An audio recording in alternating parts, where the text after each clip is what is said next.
Se estiver com problemas físicos ou médicos, está fora. Eu discordo, se o Neymar falou, discordo de ti, Neymar. Ninguém da comissão técnica assegura a ninguém uma convocação. Não é um arrependimento, mas se tivesse oportunidade, o único que não entrou foi o Firmino. Não vou trabalhar no Brasil o ano que vem. Você viu os jogadores em Turim para reta final de preparação, uma condição física muito melhor do que foi em 2018.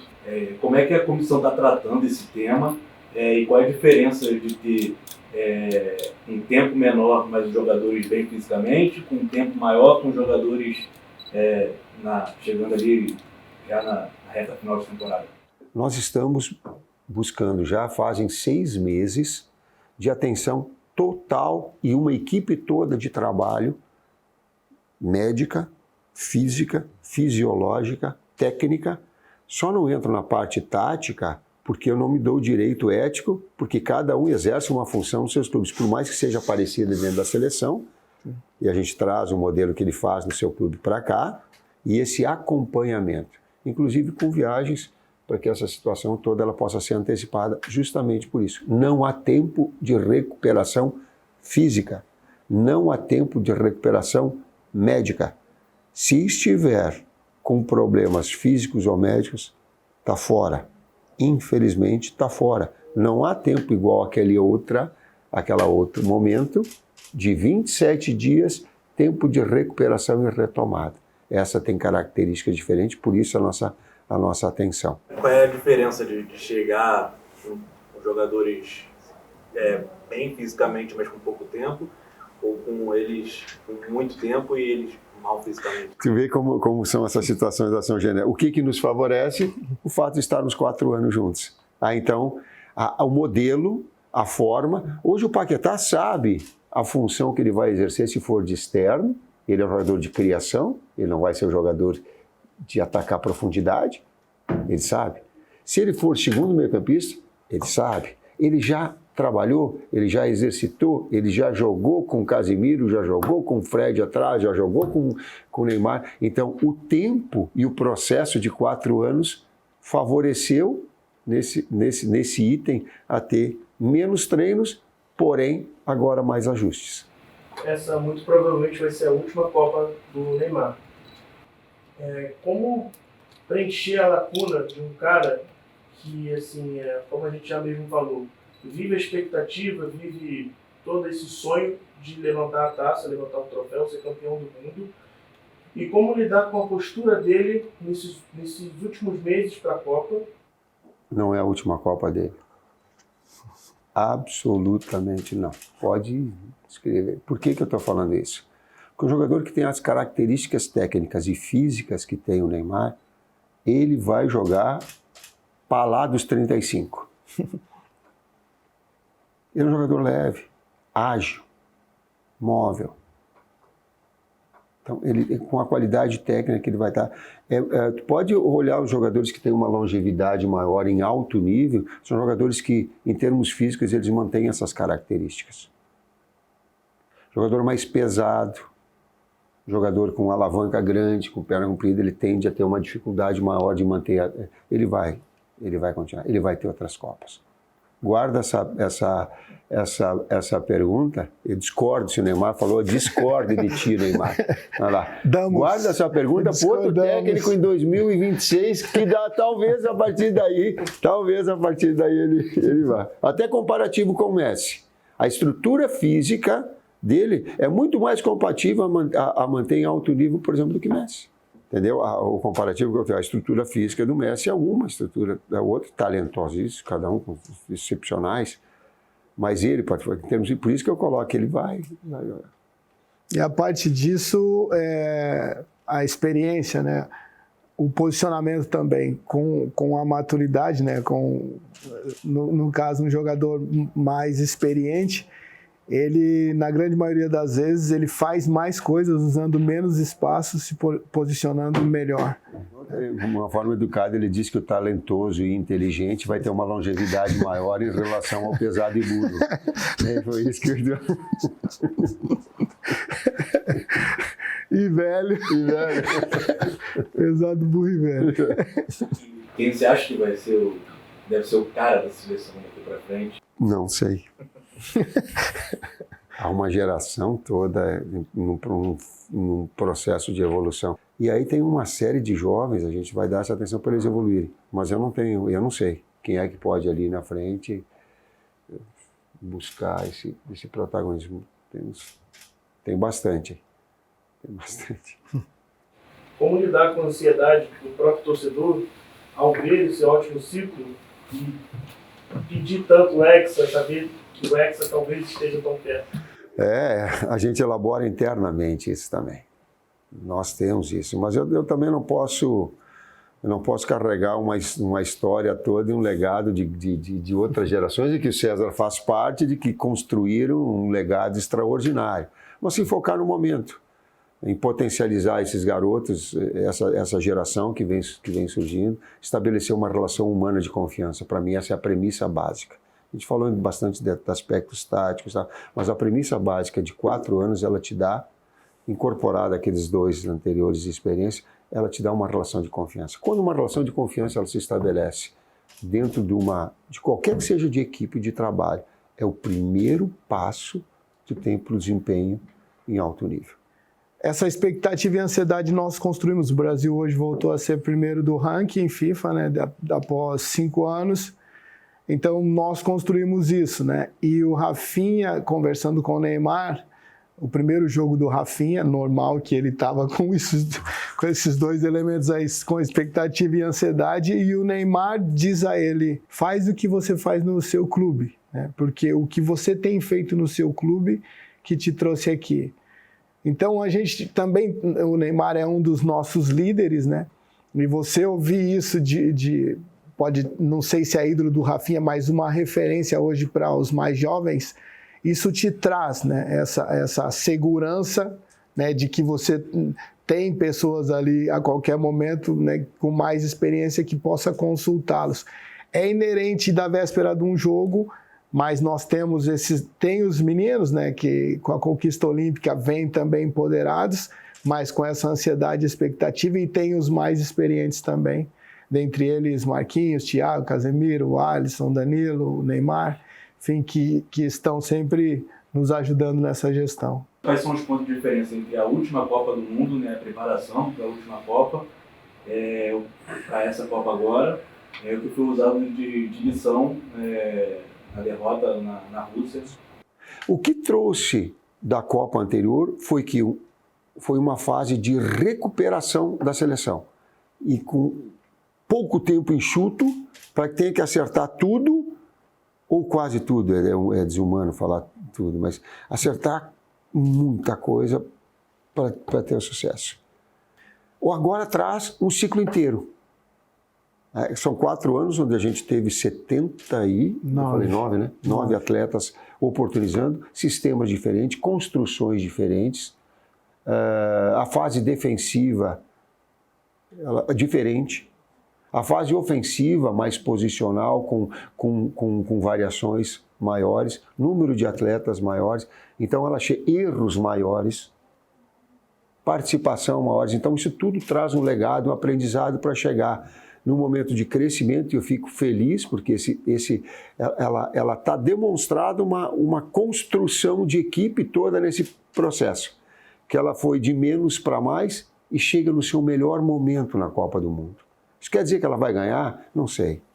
Mas quer dizer que na sua preparação pós-2018 até agora é o seu melhor momento. Vocês têm algum arrependimento desse ciclo?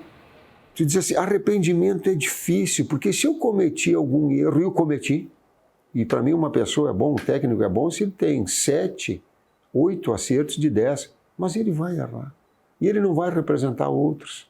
Mas vou ser específico, assim para tá. E às vezes não dá para satisfazer a todos. Na última convocação, não é um arrependimento, mas se tivesse oportunidade, o único que não entrou foi o Firmino. Eu gostaria que tivesse jogado. Porém, o jogo te pede, as situações te impedem, o treinamento te impede, que às vezes eles te fogem as possibilidades. Gostaria muito que os dois outros goleiros tivessem participado, porque falei aos 3, e falei ao Marquinhos e falei ao Tafarel. 3 baita goleiro. E falei pessoalmente na frente do grupo. Esses 3 goleiros de nível internacional. Em algum momento dentro da seleção, vocês foram titulares e o outro ficou esperando. Os 3. Ederson foi titular na Copa América. Na Copa América anterior foi Alisson. Na Copa do Mundo foi Alisson. O Everton foi titular deixando o Ederson no banco nas eliminatórias. Só para representar aquilo que eu estou falando. Então, gostaria de ter colocado os 2 goleiros. É difícil. Nós teríamos arrependimento se a gente premeditadamente pudesse fazer mal para alguém. Esse arrependimento. Deliberadamente, fazendo troca. Vou fazer isso para ganhar aquilo. Ser moeda de troca. A gente não faz isso. A gente faz porque erra, porque vai ser ser humano. O Gabriel Jesus, né? Tudo que envolve a fase dele no Arsenal agora, como foi o Mundial de 2018, ele realmente está nessa fase, né, um pouco mais avançada, podemos dizer assim, para estar na lista final? Ninguém da comissão técnica assegura a ninguém uma convocação. Isso é de princípios, isso é de moral, isso é de conduta. E isso não admito. Isso não. Ninguém, em nenhum momento, nem eu me permito isso. Então não há. Definitivamente não há. O que há e que houve em relação, sim, é que nós, inclusive eu conversei com o Gabriel, de que há uma lacuna e grandes atletas no setor. Vocês mesmos perguntaram no início da entrevista. E que oportunizar os outros, assim como nós pessoalmente, eu e o Juninho lá, e verificamos e falamos para ele pessoalmente o grande momento que ele vive, de dar oportunidades aos outros que também possam, dentro da seleção, ter o seu espaço. Não convém eu trazer, e já sei do potencial, já sei da qualidade e o momento de Jesus, trazer e ele ficar no banco os 2 jogos. Aí eu trago Pedro e não boto para jogar. Aí bota o Cunha e não bota para jogar. Aí traz o Richarlison, que é o modelo, e não bota para jogar. Não se justifica. Então, tem o patamar, agora que ele vai concorrer, mas talvez ele tenha dado uma entrevista dizendo assim, não me foi assegurada a convocação. Isso. Mas foi colocado, sim, de que oportunidades a outros, e eu sei o quanto ele pode dar, e sei o que ele está fazendo dentro do Arsenal. Por um lado, a gente tem essa fartura assim, no ataque, mas na lateral, especificamente, é um setor que tem menos opções, e vocês até têm mudado a forma de jogar, colocando, por exemplo, um Militão para jogar como terceiro zagueiro, liberar o Telles, o Alexandre para jogar na frente, o Danilo que constrói por dentro. Essa questão da laterais é uma preocupação para a cabeça, para vocês? Toda a equipe que ela for equilibrada, ela está muito mais próximo da excelência de vencer. Eu digo assim, se pegasse eu lá nos meus sonhos, acordando às 4 horas da manhã, eu ia fazer um time tudo meio campista. E tudo armador, né? Tudo armador para ficar com a bola, para jogar. Né? E eu abri mão de um monte de atacante, às vezes, bota atacante, o defensor tirava. O Sócrates falou isso uma vez para mim. Falou que quer melhorar o jogo, tira o zagueiro e põe os volantes para trás. Que ele gostava só de jogar. Ou esse processo evolutivo de fazer com que as atribuições hoje importantes do zagueiro é construção. E aí uma experiência que o Guilherme falou da Liga Espanhola, que nos últimos, desde 2012 a 2020, foi feito um estudo, e a gente falando em termos táticos, das compactações das equipes, do número de passes e tal, e chegou-se a algumas conclusões. As equipes têm se compactado e agido com muito mais velocidade. Sim. Um outro aspecto importante é que os jogadores que aumentaram em torno de 30% o seu número de ações de passe são zagueiros.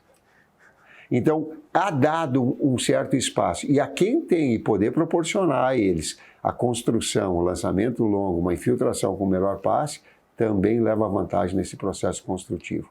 Então, aproveitar, e aí conectando, aproveitar. Nós temos uma geração de atacantes de lado e nós temos laterais que eles são mais construtores. Nós não temos mais Júnior, não tem mais Leandro. Roberto Carlos. Tu vê que não tem Cafu. Tu vê que as características... Então, compete a nós. Eu queria ter o Roberto Carlos. Você o mundo inteiro. Mas, então, qual é que é o grande desafio? Pô, mas aí eu vou ter Roberto Carlos para ocupar um espaço onde está o Vini, onde tem o Rodrigo, que pode jogar ali, onde tem... Rafinha. Martinelli. E aí... Não, então, como se ajusta isso? Como equilibra setor e equilibra setores dentro de uma equipe? Bom, vamos fazer o lateral construtor. Nós temos? Temos. Sim. Alexandre? Tem. Alex Telles? Tem. Arana? Tem. O Lodge é um pouquinho mais agudo. Sim. Do outro lado, Militão. Ele disse, professor, eu comecei ali, o meu DNA é dali no São Paulo. Quando eu falei, ele disse, a minha ideia é, mas quero saber se tu te sente... Meu DNA é ali, ele disse, eu explodi ali. Então ele tem aqui. Então não é uma improvisação. A palavra improviso é quando tu faz alguma coisa que tu nunca fez. Isso é improviso. Quando ele já fez algo, ele já tem, de alguma forma, e ele já tem lastro para fazer, sim, sendo um jogador mais de condução do que passador. Tu vê que no jogo ele botou duas, três vezes turbo e saiu. Ele é de condutor. Quem tem um bom pé para passe é o Dani. Quem tem um meio termo é o Danilo. Quem tem e joga um pouco mais de ala pro lado, Emerson. Quem tem e joga mais de banda, Rodinei. Aí depende da função e aquilo que possa buscar. Em 2018, vocês mudaram a formação tática já na reta final da Copa. Você acha que essa mudança tática perto do Mundial meio que atrapalhou o entendimento da equipe de jogar desse jeito novo? E agora trazendo para 2022, você mesmo já citou que tem essa realidade nova de jogar com o Militão de terceiro, um lateral como terceiro zagueiro, Alex Telles por dentro, Alexandre por dentro.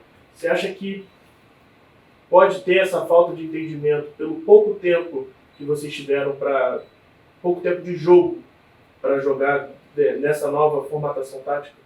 Vamos por partes. Primeiro, o lateral que fica aqui sem filtro, ele não é terceiro zagueiro, ele é um lateral defensor. Assim como o volante que afunda e faz iniciação, ele não é terceiro zagueiro, ele é um volante que faz uma função que afunda. Então, em termos de nomenclatura. Então, o que o Militão te traz? Segurança defensiva, ou um pouquinho mais, e até com bom pé, e saindo também como surpresa. Às vezes ele faz isso no real, mesmo como zagueiro.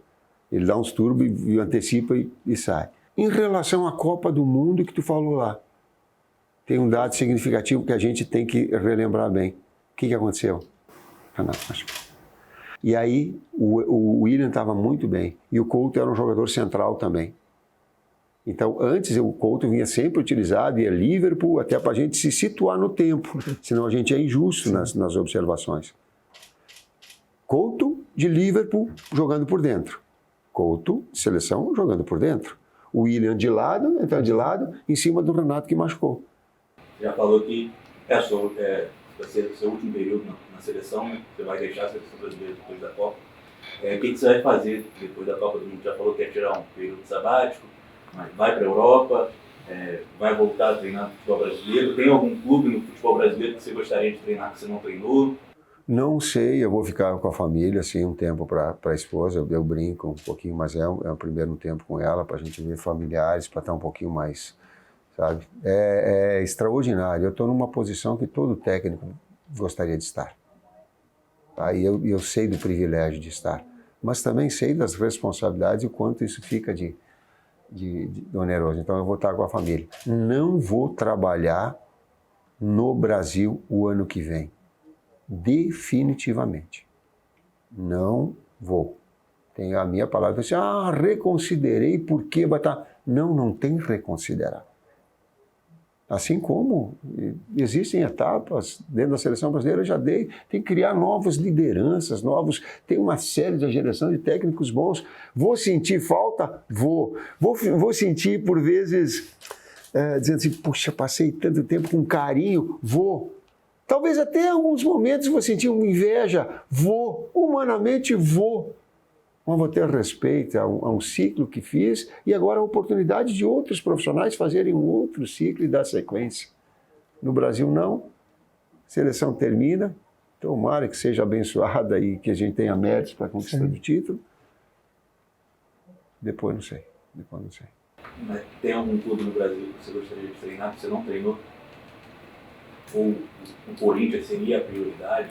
Se voltasse. Eu tenho uma gratidão pelo Corinthians, como é que eu não vou falar de gratidão pelo Corinthians? Como é que eu não vou falar de gratidão pelo Internacional? Como é que eu não vou falar de gratidão pelo Grêmio? Porque foram tempos que eu tive para que os processos todos fossem desenvolvidos e aí um trabalho de início, meio e fim foi a grande marca que me impulsionaram a chegar na seleção brasileira. E essas 3 marcas me impulsionaram. E lá no início foi o Veranópolis, foi o Caxias, que me deram um saldo de qualidade. Então aí tu me encurralou ali no canto. Eu tenho respeito às grandes marcas e ao torcedor muito grande. Ajudando, até porque o torcedor, quando a gente sai na rua, técnico da seleção, ele quer ver um atleta do seu clube ser representado dentro da seleção. Então, fechando a entrevista, queria abrir um espaço para vocês dois mandarem um recado para os torcedores do Brasil, para a população brasileira, para esses últimos meses, últimas semanas, antes da Copa do Mundo. Ao torcedor nosso, muito respeito. Respeito, inclusive, aos diferentes, que por vezes possam se sentir representados pelo meu estilo. Mas a dignidade com que a gente possa desenvolver todo o nosso trabalho. A dedicação a todo o nosso trabalho. E fazer do esporte também um veículo de educação. Eu lembro perfeitamente quando nós fomos para o Nordeste, para o Pará, onde uma escola inteira veio acompanhar o treinamento. Foi Manaus. E eu pedi a eles, um momento que ele era de concentração e tática, que eles ficassem em silêncio. Houve um silêncio absoluto. Então, o esporte como superação, como enfrentamento, como competitividade, como qualidade, como ser melhor, porque a vida é assim, porém com valores éticos e educacionais. Isso a gente quer passar.